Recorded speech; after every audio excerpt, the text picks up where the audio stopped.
$1,500 a month for 7 years to my sister while I was using credit cards to pay Mom's medical bills. I found the bank statements 3 weeks after signing the hospice intake forms. Mom had asked me to organize her financial paperwork while granting me medical power of attorney, which felt like progress at the time. Finally trusting me with something important after 18 months of caregiving. The statements were in a manila folder marked household. Monthly transfers, same amount, same date, going back 84 months, $126,000, not lost to medical expenses, not spent on her care, transferred to Stephanie. My name is Victoria Richardson, 54 years old, the daughter who paid $60,000 of her own money over the past 12 months because Mom said she had nothing left. The daughter who maxed out 3 credit cards and drained her retirement account during 6 months of hospice care. The daughter who showed up. Stephanie visited 3 times in 18 months. I sat in Mom's room at the hospice facility holding those statements while she slept. The morphine pump beeped its regular rhythm. The oxygen concentrator hummed. Everything mechanical and steady while my hands shook. Not anger yet, just math. $1,400 monthly to the sister who couldn't be bothered to drive 6 hours. $60,000 from me to keep her alive. The numbers didn't tell a story, they told the truth. I wanted to believe there was an explanation.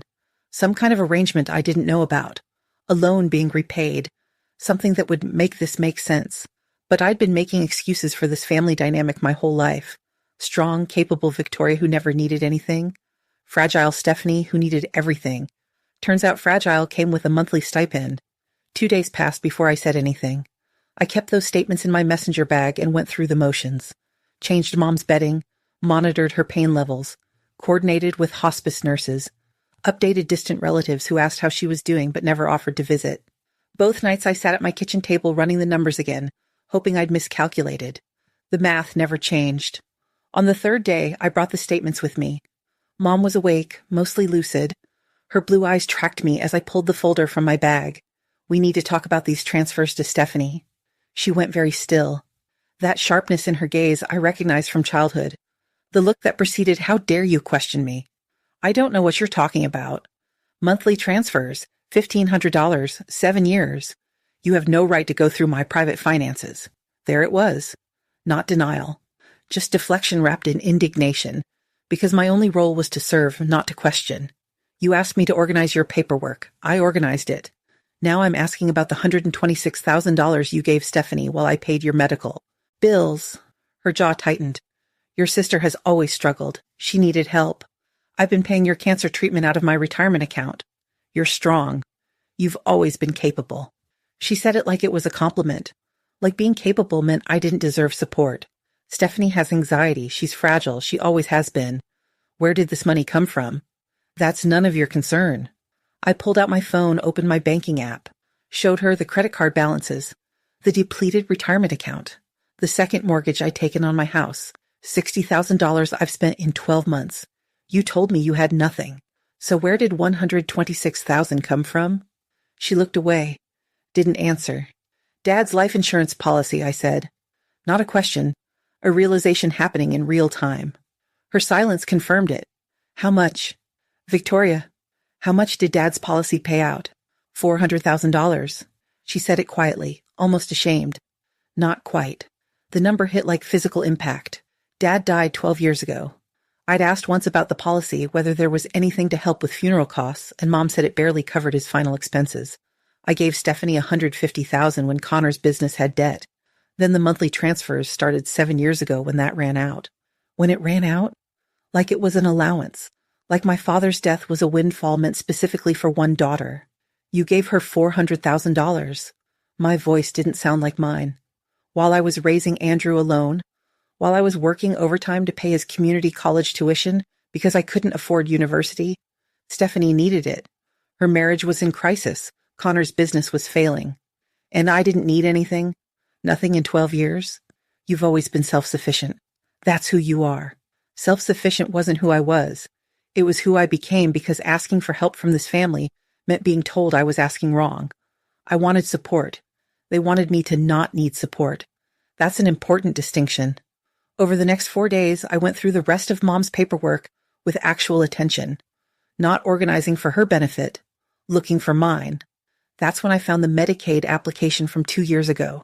She'd applied claiming poverty, no assets, no income beyond Social Security, and Medicaid had approved it, paying $38,000 for skilled nursing facility care during months in the 6 through 12 of her illness, right before I moved her to hospice and took over completely. The application was in a folder marked Medical 2220, her signature on every page, dated and witnessed. She'd committed fraud, applied for government assistance while maintaining hidden accounts, while continuing transfers to Stephanie, while letting me spend my future on her present. I sat in the hospice cafeteria with my son Andrew, 32 and protective in that careful way he'd developed watching me get depleted over 18 months. Showed him the bank statements, the Medicaid documents, the math. Are you absolutely sure? His face had gone pale. Maybe there's some explanation? She admitted it.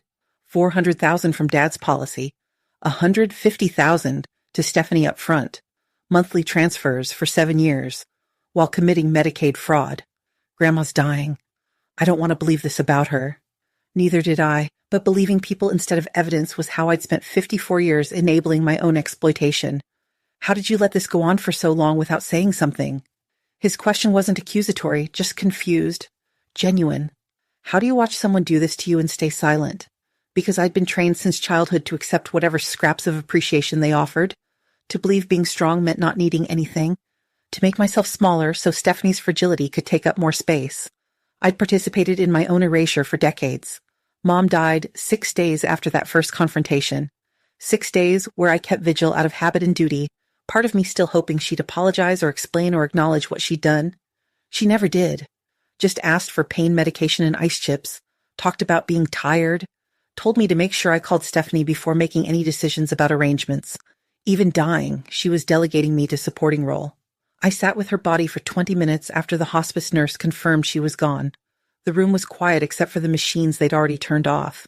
Her face looked peaceful, which felt obscene given what she'd orchestrated. 12 years of systematic exploitation.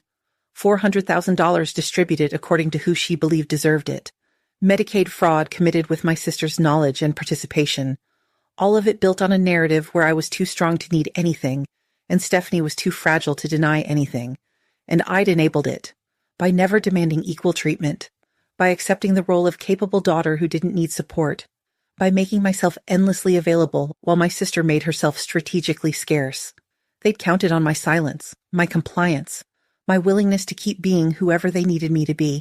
Before I left the room, I took Mom's cell phone from the bedside table, told myself I needed it to handle final notifications, cancel accounts, update contacts. But part of me wondered what else I might find in it. What other truths had been living in those text messages and call logs while I was too busy caregiving to look? I slipped the phone into my messenger bag next to the bank statements and Medicaid documents. Evidence, not just of what happened, of who they'd always been. My sister arrived 3 hours after our mother died and cried for exactly 4 minutes before pulling out her phone to discuss the funeral flower arrangements. My name is Victoria Richardson. I'm 54 years old, and I just spent the last 18 months watching my mother die, while my sister visited 3 times total. I was still sitting in the hospice room when Stephanie walked in. She's 54 years younger than me, and she looked like she'd come from brunch. Perfectly styled hair, designer jeans, the kind of put together that costs money I didn't have anymore. She hugged me briefly, cried into my shoulder with these soft, delicate sobs that lasted exactly 4 minutes. Then she pulled back, wiped her eyes carefully so her mascara wouldn't smudge, and started making phone calls. Yes. We'll need to discuss the estate value, I heard her say to someone. Not later. Not after we'd buried our mother. Right then, standing 6 feet from the bed where Mom had died. 4 days later at the funeral, extended family members I hadn't seen in years embraced my sister like she was a war hero returning home. My Aunt Patricia, Mom's younger sister in her early 70s, hugged Stephanie for what felt like a full minute, held her, stroked her hair, told her she'd sacrificed so much. Then Patricia turned to me and gave me a brief nod. That's it. A nod. Like I was a distant acquaintance who'd shown up for appearances. Uncle Tom, I said afterward, catching him by the coffee table. He's Dad's brother, mid-70s, always been kind. I wanted you to know I was with Mom almost every day for 18 months. I coordinated all her hospice care, paid for. Wait. He looked genuinely confused. Stephanie told us you refused to help, that you only showed up occasionally when it was convenient. The words hit like a physical blow. She said what? That you'd abandoned your mother? left all the caregiving to her. She said she was driving 6 hours each way multiple times per week. I stared at this man who'd known me my entire life, who'd seen me at every family gathering for 54 years. Tom, I live 20 minutes from where Mom was. Stephanie lives in another state. He shifted uncomfortably. I'm just telling you what she said. Over the next week, I contacted 4 different relatives who live out of state. Same story, each one. My cousin Jennifer in Florida. Stephanie said you wouldn't even contribute financially. Mom's college friend Eleanor in Arizona. We were told you'd checked out emotionally years ago. My uncle's wife in Oregon. Stephanie told us she was doing everything herself. My cousin's husband in Texas. We heard you refused to help because you were angry at your mother about something from your childhood. A year. My sister had been telling these lies for over a year, building this narrative while I was emptying bedpans and managing pain medications and paying thousands of dollars in bills Mom claimed she couldn't afford. Why didn't anyone call me? I asked Patricia when I finally got her on the phone. Why didn't anyone verify this during Mom's terminal illness? Your mother confirmed it, Patricia said. Defensive, like I was attacking her. When we called to check on her, she told us Stephanie was the one helping. We respected what seemed like a painful situation by not interfering. Mom had confirmed the lies. While I was keeping her alive, she was helping Stephanie erase me. I called my sister that night. The family believes what they want to believe, Stephanie said, calm, like we were discussing weather. Maybe if you hadn't been so cold and distant your whole life, people would trust you more. I spent 18 months. Mom always said you were angry and resentful since childhood, that you rejected her affection, made her feel like a failure as a parent. I wanted to scream, wanted to list every bill I'd paid, every night I'd spent in that hospice room, every sacrifice I'd made. They wanted me to be grateful for scraps. She wanted credit for everything. You visited 3 times, Stephanie. Emotional support matters too. Not everyone can be as cold and efficient as you. She hung up. The estate attorney's office was downtown, sleek and expensive looking. His name was Robert Chen, mid-50s. Hired by my sister because she was named executor in Mom's will from 8 years ago. Your mother's remaining assets totaled $90,000. He explained, sliding papers across his desk. I thought about the $60,000 I'd spent on medical bills while Mom claimed poverty. However, he pulled out another document. There's a handwritten note dated 8 months before her death, written during her skilled nursing facility stay, signed and witnessed by 2 staff members. I read it. Mom's shaky handwriting stating Stephanie should receive everything because she'd sacrificed so much for caregiving. 8 months before her death, while I was visiting daily, while Stephanie hadn't been to see her in 5 months. This could be considered a valid holographic will or codicil depending on state law, Chen continued. Because there are now 2 competing testamentary documents, the estate cannot be distributed until a court determines which one controls. Not which one is true, which one controls. I paid $60,000 in medical expenses. I pulled out my documentation. Spreadsheets, receipts, 18 months of proof. The estate must first resolve the validity question before addressing any reimbursement claims, he said, professional, detached. I represent the estate administration itself. I must follow proper legal procedures regardless of who hired me. Regardless of who hired him. But Stephanie had hired him, and he was explaining why I couldn't access money I was owed to pay myself back for keeping our mother alive. My son Andrew called that evening. He's 32, works in IT, has always been cautious about conflict. Mom, I understand you're angry, he said, but is fighting this really worth the cost and stress? I watched what the caregiving did to you. I worry this obsession will consume what's left. Obsession? I just mean, you don't understand what it means to be erased like this. My voice cracked. To have given everything and be called the villain. I know. I don't want to see you destroy yourself over this. He meant well, but he didn't get it. This wasn't about money anymore. The next week, Stephanie recruited family members to pressure me. My aunt called. You're destroying the family over money, Patricia said. Your mother just died. Can't you let her rest in peace? I've been letting things go my whole life. Letting them take, letting them lie, letting them rewrite history until I was the villain in every story. Patricia, I paid $60,000. Money doesn't matter when someone dies. Family matters. Family. The people who believed every lie my sister told, without asking me once if it was true. I thought about Sarah, my college roommate 32 years ago, who I still exchanged holiday cards with. She always wrote personal notes asking how I really was. like she actually cared about the answer. I reached out, told her everything. "Meet me for coffee," Sarah said. "I'm bringing someone." The woman Sarah brought was named Diane, early 60s, warm eyes. She'd gone through something similar with her brother who stole from their father's estate while she did all the caregiving. "They erased you," Diane said simply. "That's what hurts most, not the money, the erasure." Someone finally understood. They didn't question whether I was exaggerating, didn't suggest I was being too harsh or obsessive, didn't tell me to let it go for the sake of family peace. They believed me. "You need to fight this," Diane said, not emotionally, strategically, with documentation and legal help. "Make them see what they did." Sarah nodded. "We're here, whatever you need." I drove home that night thinking about what had really been taken from me. Not just money or inheritance. My entire identity within my family was based on a narrative where I was the villain and Stephanie was the victim. Cold, distant, angry since childhood, rejected Mom's affection. Meanwhile, I'd been keeping Mom alive while Stephanie cashed checks and built lies. But now I had two people who actually believed me. Two people who saw clearly what my family refused to see. This was bigger than $90,000 or estate distribution or even the $60,000 I was owed. This was about whether I would keep accepting their narrative or fight back with the truth. I'd been strong my whole life. Responsible, efficient, the capable daughter who never needed anything. And they'd used that strength against me. Turned it into proof I was cold. Made my competence evidence I didn't deserve what they freely gave my sister. I was done. Being strong the way they wanted. The kind of strength that meant accepting exploitation and calling it family. I was going to fight back. Not with emotion or anger or desperate phone calls trying to make them understand. With documentation. With evidence. With strategy. They'd spent years building the narrative that I was the villain. Time to show them what happens when the villain stops playing their game. My mother died owing me $60,000 in medical bills I paid while she was secretly giving my sister $1,500 a month. My name is Victoria Richardson. I'm 54. And I spent 18 months keeping my mother alive while she was stealing from me. The estate attorney worked for the estate, not for me. That distinction mattered. So I contacted Jennifer Morrison, mid-40s, who specialized in elder fraud and estate disputes.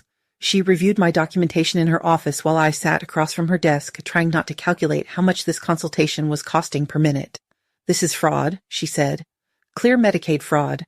Your mother concealed transfers while receiving benefits. Your sister received the money, but—" She looked up. "Family litigation destroys relationships permanently." "The relationships were already based on lies," I said. "I just didn't know it yet." 2 days later, I filed a formal complaint with the state Medicaid fraud division. I contested the estate distribution. I stopped trying to fix things quietly. The caregiver support group met Tuesday nights at a community center in a room that smelled like coffee and regret. I went because I didn't know where else to go. The woman sitting next to me was named Patricia, early 60s, and when she talked about her brother stealing from their father's estate while she did all the caregiving, I felt something crack open in my chest. Not alone. I wasn't alone. "You documented everything?" she asked me after the meeting. "Everything. Receipts, bank statements, texts, all of it." "Good." She wrote down a number. "Call her. Melissa runs a nonprofit that helps caregivers navigate financial abuse. She helped me." I called the next day. Melissa Chin, late 30s, director of elder care advocates, met me for coffee and listened while I explained the fraud. She didn't look surprised. She'd heard this story before. Different names, same pattern. "We're building a legal support program," she said, "helping caregivers protect themselves. You documented better than most people do." I documented because I thought if I proved I was handling things correctly, my mother would finally see me as capable, I said. Turns out I was just building my own legal case. 2 weeks after filing the complaint, Stephanie appeared at my workplace. I heard the commotion from my office, raised voices in the lobby, security trying to calm someone down. Then I heard my name and I knew. She was shouting about how I was trying to steal from her children, how I'd always been jealous of her relationship with Mom, how I'd abandoned our mother and now wanted money I didn't earn. Security removed her. My supervisor, Thomas, late 50s and deeply uncomfortable with personal drama, suggested I handle family matters privately in the future. Like this was my fault.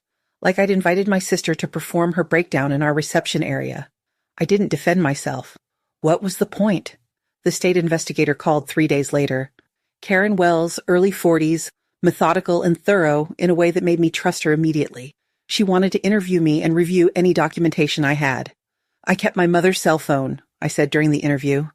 After she died, I told myself it was to handle account notifications and cancel subscriptions. But, she asked, but I also looked through her messages, hoping to find evidence she loved me.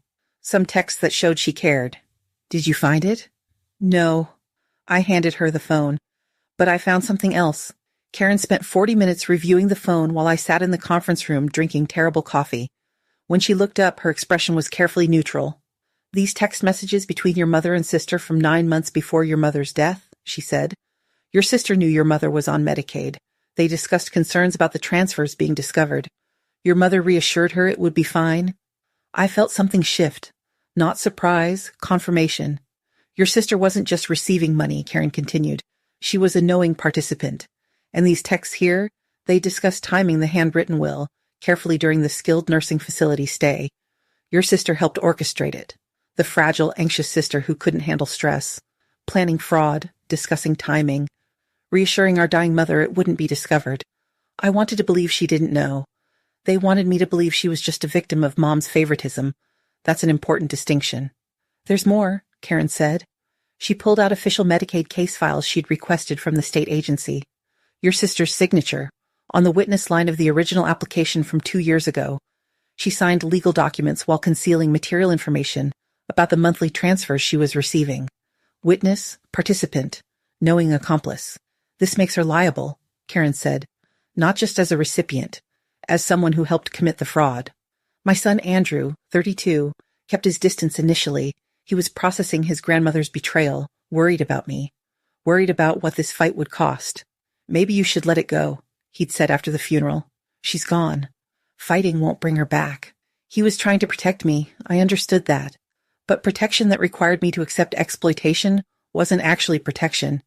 Then Karen showed him the text messages. He called me that night. I need to see you. We met for coffee. He looked like he hadn't slept. I was wrong, he said. The investigator showed me the texts, where Aunt Stephanie called you weak, where they talked about manipulating Grandma into disinheriting you. I was wrong to ask you to let it go. I reached across the table, took his hand. I thought maybe there was some explanation, he continued. Some way this wasn't as bad as it looked. But she knew, Mom. She knew everything and she did it anyway. And she called you weak because she thought you'd just take it. I did take it, I said, for 40 years. But you're not taking it anymore. He squeezed my hand. I support you. Completely. For the first time since Mom died, I felt like I could breathe. Stephanie's husband Connor called me 2 days later. Early 50s, sounding desperate in a way that made me almost feel sorry for him. We took on debt, he said. Significant debt. In the past 2 years, we were expecting the inheritance to cover it. Of course they were. They'd been spending money they didn't have yet. Money obtained through fraud. Your mother used to call Stephanie multiple times a day, he continued. Every day, for years. She encouraged that dependency and he paused. She told Stephanie you were cold. That you didn't need family connection the way Stephanie did. The familiar narrative. The one that justified everything. I'm sorry for your financial situation, I said, but that's not my responsibility. I know. I wanted you to understand. Stephanie really believed it. All of it. I hung up. My mother always described Stephanie as fragile and anxious. It justified the favoritism, the extra money, the constant attention. It positioned Stephanie as someone who needed protecting. But fragile people don't plan fraud. They don't sign legal documents while concealing information. They don't help their dying mother write a fraudulent will and discuss timing it carefully to avoid scrutiny. Stephanie made calculated choices. For years. With full knowledge of the consequences. The fragility was performance. And I'd been the audience. 3 family members who'd initially sided with Stephanie contacted me separately. My uncle Richard, my cousin Beth, my mother's friend Dorothy, who'd known our family for 30 years. We want to hear your side, Beth said. The investigation, people are talking. We need to understand what really happened.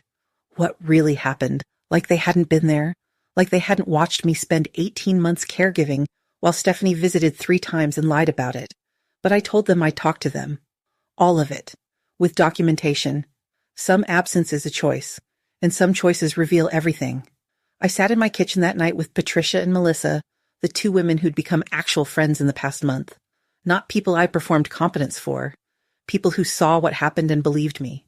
You're not just defending yourself, Melissa said.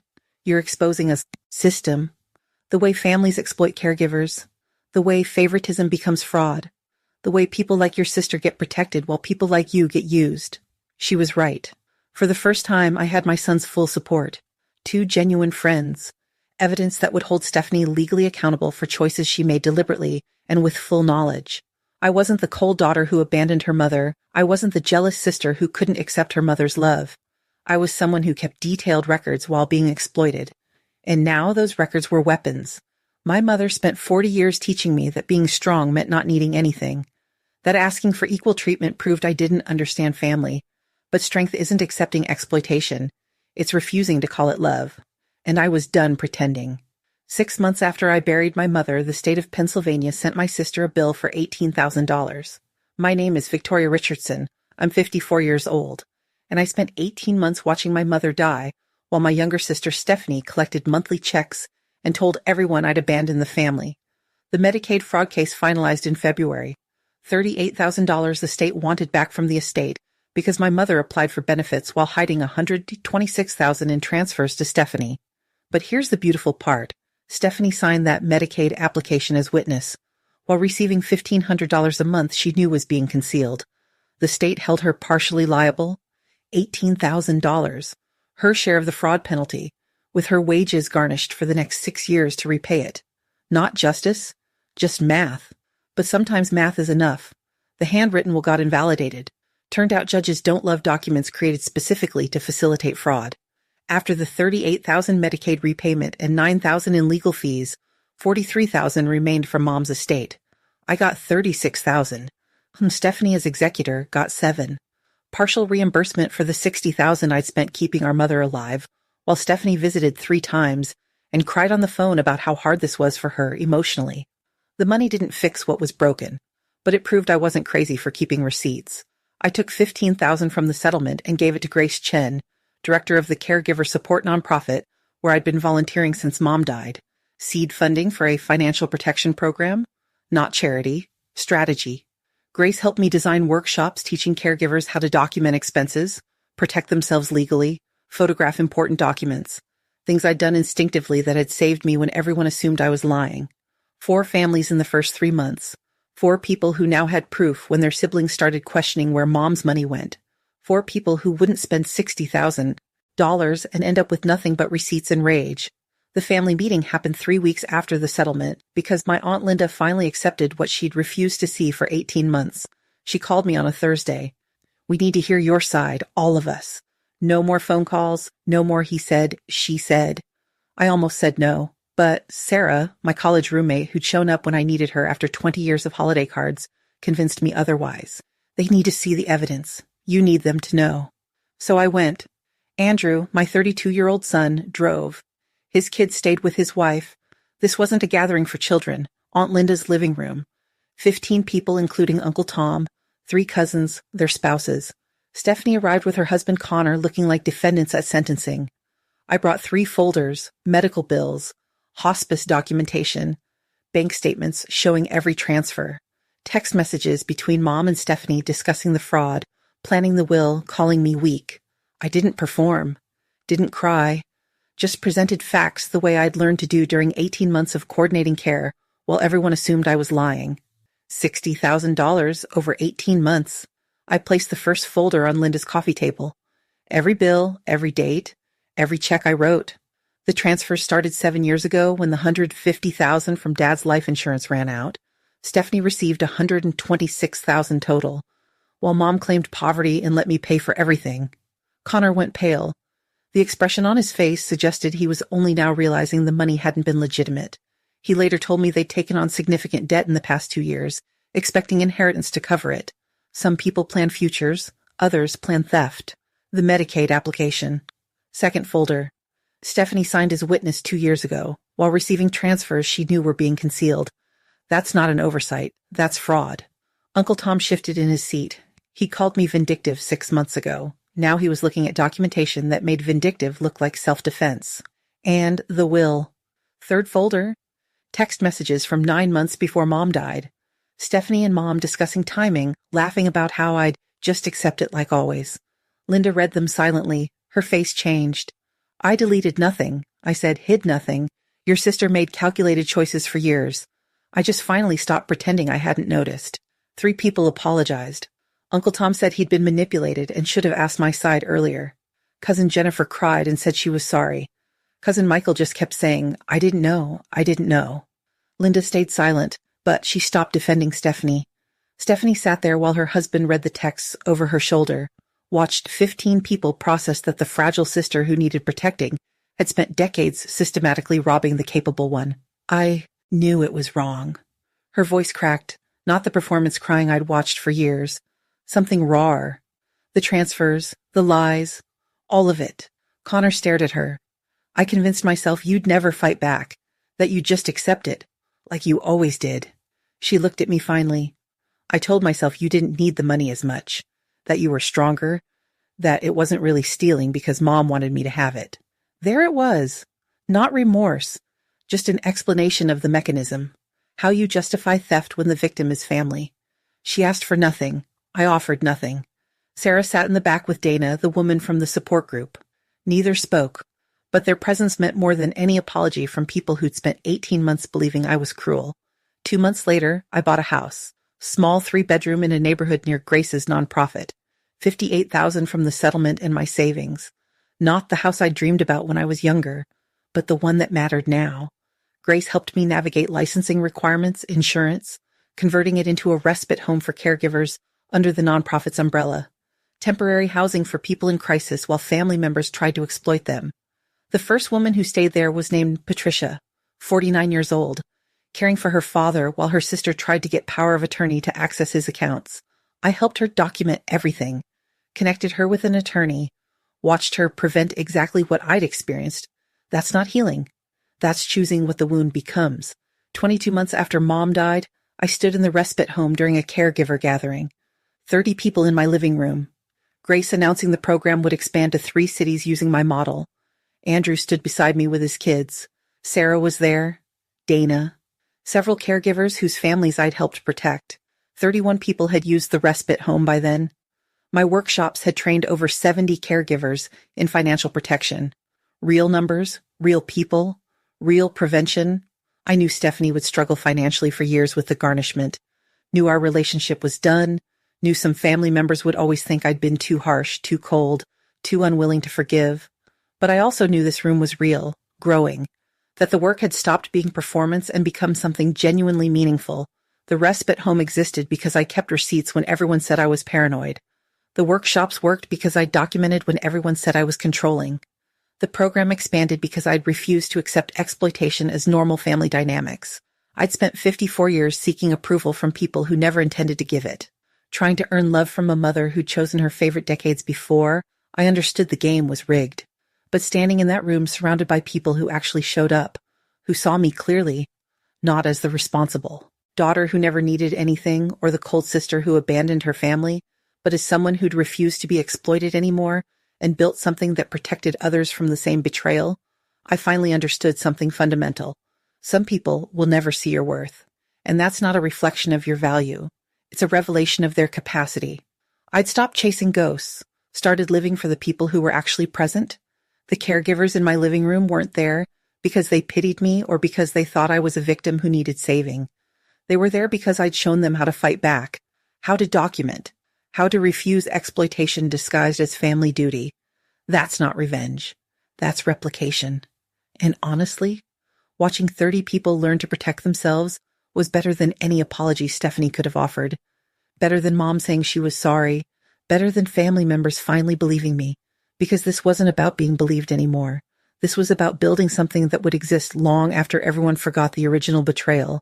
Some wounds don't heal, but they can become foundations. And I'd finally stopped waiting for people to see me clearly and started surrounding myself with people who already did.